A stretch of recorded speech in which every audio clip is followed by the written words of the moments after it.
शक्ति नमः। ओम श्री शक्ति नमः। ओम श्री शक्ति नमः। ओम श्री शक्ति नमः।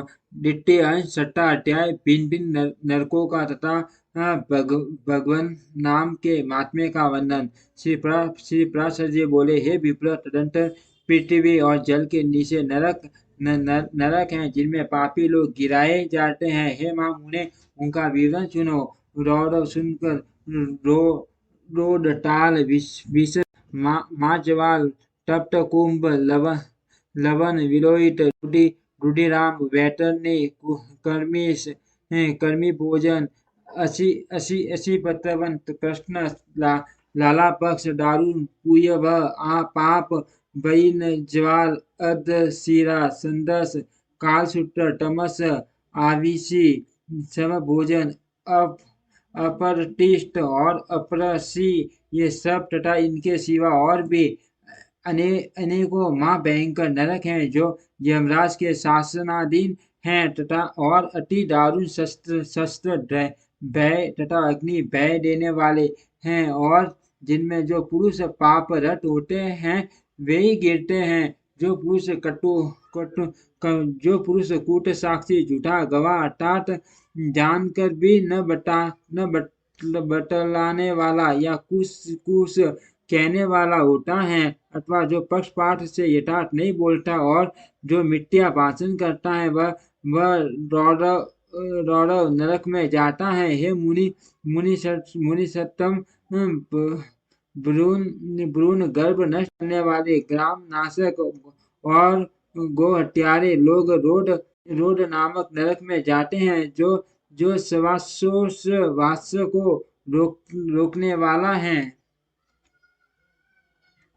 मद्यपान करने वाला, ब्रह्मघाटी, चुराने वाला तथा जो पुरुष इनका संग करता है, ये सब शुकर नरक में जाते हैं। सत्य अथवा वैश्य का वध करने वाला, ताल नरक में तथा गुरु शिष्टि के साथ गमन करने वाला, भगिनीगामी और राजदूतों को मारने वाला पुरुष तप्त कुंड नरक में पड़ता है। सती स्त्री को बेचने वाला, सती स्त्री को बेचने वाला, कालग्रह रक्षक, अश्व विक्रेता और पुरुष का त्याग करने वाला, ये सब लोग तप्त लोन नरक में गिरते हैं। पुत्र वधु और पुत्री के साथ विषय करने वाला पुरुष माजवाल नरक में गिराया जाता है, तथा जो नराधम गुरुजनों का अपमान करने वाला और उनसे दुर्वचन बोलने वाला होता है, तथा जो वेद करने वाला, वेद बेचने वाला या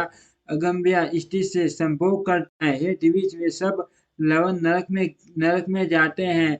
चोर अथवा मर्यादा का उल्लंघन करने वाला पुरुष विलोहित नरक में गिरता है। द्वेष, दिविज और पीतरगण से द्वेष करने वाला तथा रत्नों को दूषित करने वाला कर्मी पक्ष नरक में, और अनिष्ट यज्ञ करने वाला कर्मी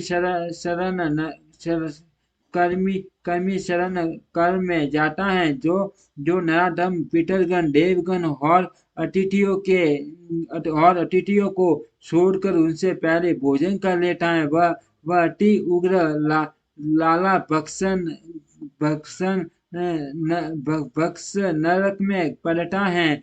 और बाण बनाने वाला वेद नरक में जाता है। जो मनुष्य कन्या नाम बाण बनाते हैं और जो खड्गादि शस्त्र बनाने वाले हैं, वे अति दारुण विष से नरक में गिरते हैं। असत प्रतिग्रह, दूषित उपायों से धन संग्रह करने वाला याजक और नक्षत्र विद्या को न जानकर भी उसका ढोंग रचने वाला पुरुष अद्योमुख नरक में पड़ता है। सांस निष्ठुर कर्म करने वाला पुरुष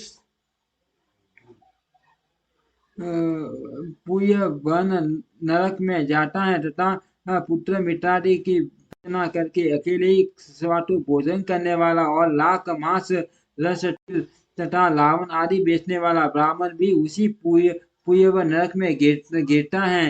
हे देवी श्रेष्ठ, बिलाव, कुक्कुट, साग, अश्व, सूकर तथा पक्षियों को जीविका के लिए पालने से ही पुरुष उसी नरक में जाता है। जाता है। नट या मलवर्ती से रहने वाला धीवर का क्रम करने वाला ऊपर उपपत्ति से उत्पन्न संतान का अन्न खाने वाला विष देने वाला शुगलखोर स्त्री की असदवर्ती के आश्रय रहने वाला धन आदि के लोभ से बिना पर्व के अमावस्या आदि पर्व दिनों का कार्य कराने वाला द्विज घर में आग लगाने वाला मित्र की हत्या करने वाला शकुन आदि बताने वाला ग्राम का पुरोहित तथा सोम मदिरा बेचने वाला ये सब रुधिरांड नरक में गिरते हैं। यज्ञ अथवा ग्राम से नष्ट करने वाला पुरुष वैतरणी नरक में जाता है तथा जो लोग वीर्य पाटादि करने वाले खेतों की बाढ़ तोड़ने वाले अपवित्र और छलवर्ती के आश्रय रहने वाले होते हैं वे कृष्ण नरक में गिरते हैं। जो बुटाई वनों को काटता है वह चित्त पत्र वन नरक में जाता है। वेशोपजीवी गडरिये और व्यागगण वही जवाल नरक में गिरते हैं तथा हे द्विज जो कच्चे गढ़ों अथवा ईंट आदि को पकाने के लिए उनमें अग्नि डालते हैं वे भी उस वैल जवाल नरक में ही जाते हैं। व्रतों को लोप करने वाले तथा अपने आश्रम से पतित दोनों ही प्रकार के पुरुष छंदस नामक नरक में गिरते हैं।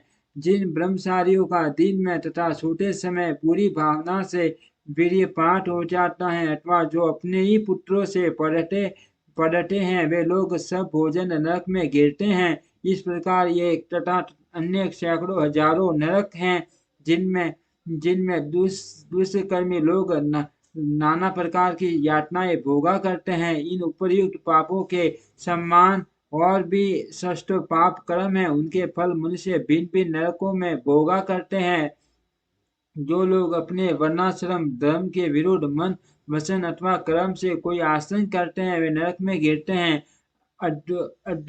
अद्योमुख नरक निवासियों को स्वर्ग लोक में देवगण दिखाई दिया करते हैं और देवता लोग नीचे के लोकों में नार की जीवों को देखते हैं। पापी लोग नरक भोग के अनंत क्रम से स्थावर कुटिल जलचर पक्षी पशु मनुष्य धार्मिक पुरुष देवगण तथा मुमुक्षु होकर जन्म ग्रहण करते हैं। ये हे माँ बाघ मुमुक्षु पर्यंत इन सब में दूसरों की अपेक्षा पहले प्राणी संख्या में शस्त्र गुण अधिक हैं। जितन जी स्वर्ग में उठे नहीं नरक में है। जो पापी पुरुष अपने पाप का प्रायश्चित नहीं करते वे ही नरक में जाते हैं। भिन्न पापों के अनुरूप जो प्रायश्चित हैं उन्हीं को ऋषियों ने वेदांत का स्मरण करके बताया है। हे मैत्रेय स्वयं भू मनु आदि स्मृतिकारों ने महान पापों के लिए महान और अल्पों के लिए अल्प प्रायश्चितों की व्यवस्था की है किंतु जितने भी तपस्यात्मक और कर्मात्मक प्रायश्चित हैं उन सब में श्री कृष्ण स्मरण सर्वश्रेष्ठ हैं। श्री पुरुष के सीट में पाप कर्म के अनंतर पश्चाताप होता है उसके लिए ही प्रायश्चितों का विधान है किंतु यह हरिस्मरण तो एकमात्र स्वयं ही परम प्रायश्चित है। प्राप्त का रात्रि में अथवा मध्य में किसी भी समय श्री नारायण का स्मरण करने से पुरुष के समस्त पाप तत्काल क्षीण हो जाते हैं। श्री विष्णु भगवान के स्मरण से समस्त पाप राशि के भस्म हो जाने से पुरुष मोक्ष पद प्राप्त कर लेता है। स्वर्ग लाभ तो उसके लिए विघ्न रूप माना जाता है मैत्रेय जिसका चित्त जप होम और अर्चनादि करते हुए निरंतर भगवान वासुदेव में लगा रहता है उसके लिए इंद्र पद आदि फल तो अंतराय विघ्न है। कहाँ तो पुण्य जन्म के चक्र में डालने वाली स्वर्ग प्राप्ति और कहाँ मोक्ष का सर्वोत्तम बीज वासुदेव नाम का जप। इसीलिए हे मुने श्री विष्णु भगवान का अरनिश स्मरण करने से संपूर्ण पाप क्षीण हो जाने के कारण मनुष्य फिर नरक नहीं जाता। छिटकी प्रिय लगने वाला ही स्वर्ग है और उसके विपरीत अप्रिय लगने वाला ही नरक है। हे द्विजोत्तम, पाप और पुण्य के ही दूसरे नाम नरक और स्वर्ग हैं। जबकि एक ही वस्तु सुख और दुख तथा ईर्ष्या और कोप का कारण हो जाती है, तो उसमें वस्तुतः नियत स्वभाव तत्व ही कहाँ है, क्योंकि एक ही वस्तु कभी प्रीति प्रीति की एक कारण होती है तो वहीं दूसरे समय दुख दायिनी हो जाती है, और वहीं कभी क्रोध की हेतु होती है तो कभी प्रसन्नता देने वाली हो जाती है।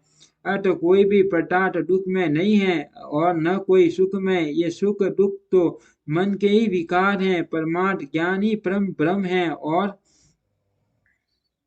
और अविद्या की उपाधि उपाधि से वही बंधन का कारण है। ये संपूर्ण विश्व ज्ञान में ही है। ज्ञान से भिन्न और कोई वस्तु नहीं है। हे मैत्रेय, विद्या और अविद्या को भी तुम ज्ञान ही समझो। हे द्विज, इस प्रकार मैंने तुमसे समस्त भूमंडल, संपूर्ण पाताल लोक लोक और नरक लोक का वर्णन कर दिया। समुद्र, पर्वत, द्वीप, वर्ष और नदियां, इन सभी की मैंने संक्षेप से व्याख्या कर दी। अब तुम और क्या सुनना चाहते हो? इति श्री विष्णु पुराणे द्वितीय अंश षष्ठो अध्यायम। ओम श्री शक्ति नमः। ओम श्री शक्ति नमः। ओम श्री शक्ति नमः।